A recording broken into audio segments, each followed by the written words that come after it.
तहरीक इंसाफ में खैबर पख्तूनख्वा के senate election पर इख्तलाफात बरकरार। अपोजिशन लीडर उमर अयूब खान ने बता दिया कि सेनेट कैंडिडेट्स की हतमी मंजूरी बानी PTI ने दी, फैसले का एहतराम किया जाना चाहिए।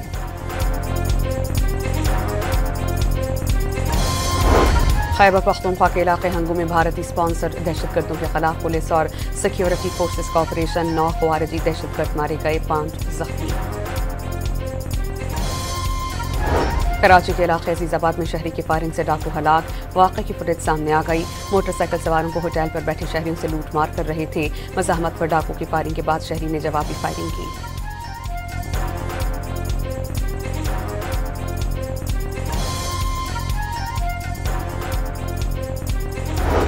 लाहौर में सीनियर अदाकार आसिम बुखारी की तबीयत NASA's. Punjab institute of cardiology में दाखिल करवा दिया गया।